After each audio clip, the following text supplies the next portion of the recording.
Pacific Venturi. Bienvenue dans ce nouvel épisode des Pacific OE, ton podcast d'analyse de l'actualité globale et locale qui t'aide à naviguer efficacement dans ce monde changé. Et en parlant de changement cette semaine, nous aimerions te parler d'un changement différent de d'habitude et qui concernerait le tabac.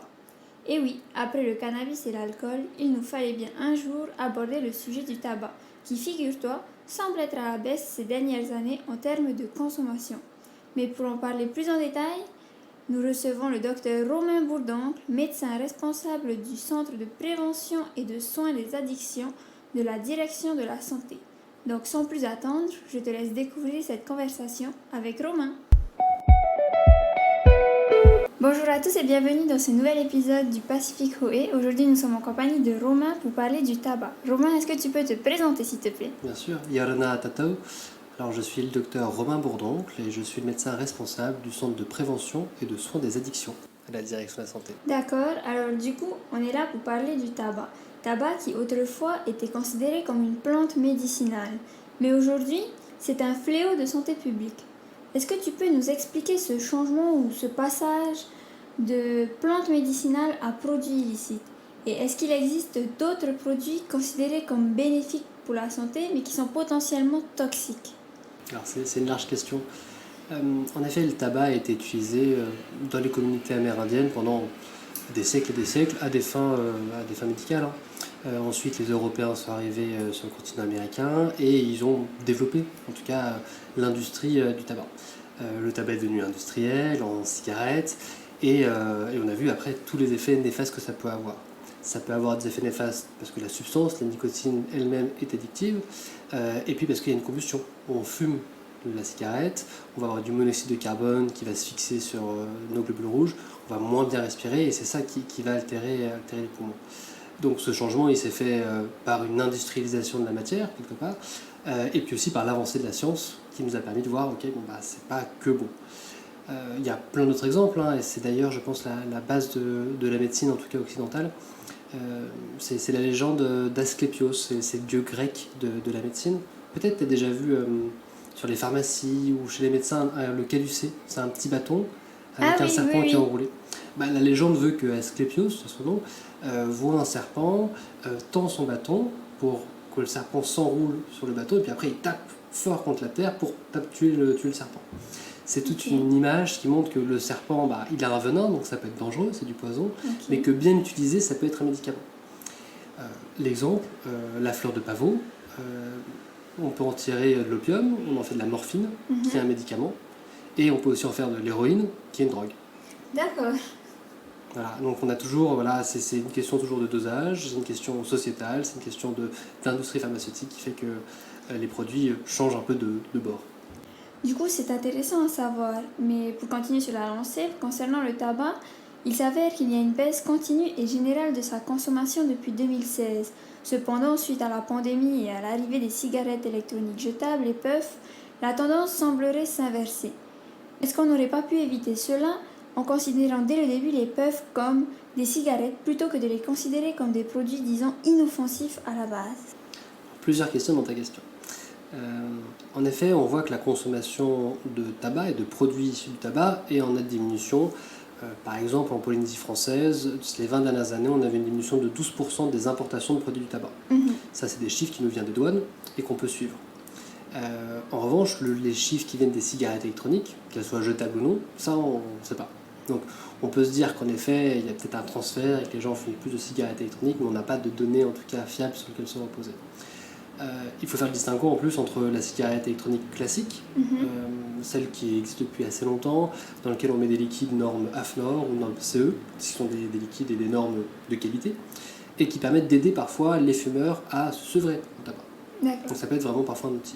Et donc il faut différencier ça de la puff, qui est une cigarette électronique jetable, qui est quelque part la nouvelle invention de l'industrie du tabac pour se faire de l'argent sur la santé des Polynésiens, entre autres, avec des goûts très fruités, et qui cible vraiment les jeunes qui n'ont jamais consommé, pour en gros les faire rentrer dans le circuit et qui se fassent de l'argent. Ça c'est dramatique en effet. En plus, c'est pas la même composition. Dans les puffs, c'est des sels de nicotine. Et ça, il y a déjà eu des morts aux États-Unis. Donc, clairement, il faudrait l'interdire. Encore faut-il avoir la main mise sur toutes les importations des produits, surtout quand ils ne sont pas réglementés. Actuellement, les cigarettes électroniques, jetables ou non, elles ne sont pas réglementées. Elles font partie des dispositifs électroniques, au même titre que ton micro-ondes ou ton lave-linge. Du coup, il faudrait peut-être mettre en place alors une réglementation à ce niveau-là. Absolument. Il me semble que la question de la fiscalité des produits liés au tabac et aussi des cigarettes est en cours de réévaluation par le gouvernement actuel. D'accord. Et du coup, bien que le contexte social joue un rôle important dans le fait de consommer du tabac, le marketing cinématographique, audio et visuel ne serait-il pas également responsable, selon toi, de la consommation de tabac ? Si, bien sûr. Globalement, ça va faire partie de ce qu'on appelle des triggers, quelque part des espèces d'images gâchettes qui vont nous donner envie de fumer. Pendant longtemps, il y avait une célèbre marque de cigarettes, que je ne vais pas citer pour le coup, qui a sponsorisé la série Pierre à Feu. Je ne sais pas si tu te souviens. Non. C'était des hommes préhistoriques qui étaient en dessin animé et qui fumaient tout le temps des cigarettes, et c'était à destination des enfants pour leur donner envie quelque part de fumer.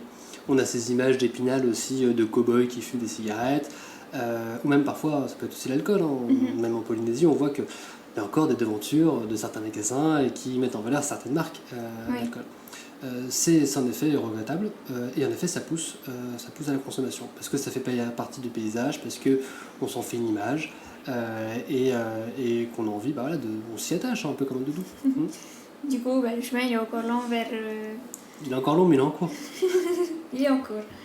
Et du coup, plusieurs campagnes de sensibilisation pour continuer sur le sujet et de lutte contre le tabagisme existent actuellement.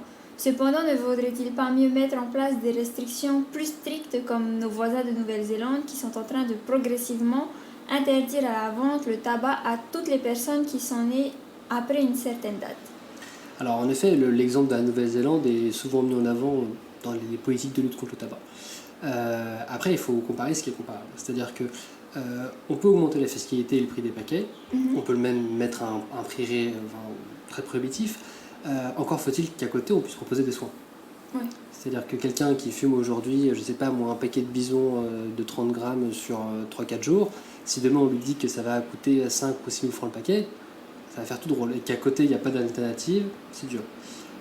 Aujourd'hui, nous, ce qu'on demande notamment, c'est le remboursement des substituts nicotiniques, les patchs, les gommes, comme c'est fait en Nouvelle-Zélande, comme c'est fait en Nouvelle-Calédonie, comme c'est fait en métropole, justement pour pouvoir pallier. On peut augmenter le prix à partir du moment où on augmente l'offre de soins pour se sortir de l'addiction au tabac. D'accord, c'est intéressant à savoir, peut-être que ça viendra, on l'espère en tout cas. Et du coup, est-ce que tu aurais un message à faire passer pour nos auditeurs? Bien sûr. Alors, quelle que soit la période de l'année, que ce soit le mois sans tabac comme le mois dernier au mois de juillet, on peut appeler au 40 46 00 67, directement le service, donc le CPSA, et prendre rendez-vous pour être accompagné pour un sevrage tabagique. C'est gratuit, c'est anonyme, il y a un rendez-vous dans la semaine, c'est un accompagnement personnalisé avec des psychologues, des psychomotriciennes. On délivre, nous, des patchs d'ailleurs gratuitement. Donc voilà, ça vaut toujours le coup d'essayer. Il n'y a rien à perdre à essayer de changer. Eh bien, merci Romain. Allez, Donc si toi aussi tu souhaites te purger et te libérer de ton addiction envers le tabac, n'hésite pas à contacter le CPSA au 40 46 00 67 sur les conseils de notre invité de la semaine, le docteur Romain Bourdon. Et pour revenir sur le sujet du jour qui est le tabac, tu l'as entendu comme moi, le chemin de lutte contre le tabagisme est encore lent et semé d'embûches, mais il est bel et bien là. Si cet épisode t'a plu, n'hésite pas à le partager avec ton entourage et à le noter ou le commenter sur ta plateforme de podcast préférée. Et si tu veux en savoir plus sur le sujet du tabac, n'hésite pas à aller voir la newsletter Tehué sur ce thème.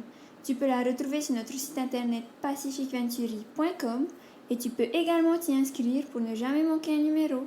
Je te retrouverai donc la semaine prochaine pour un nouvel épisode, un nouveau thème. Prends bien soin de toi. Nana.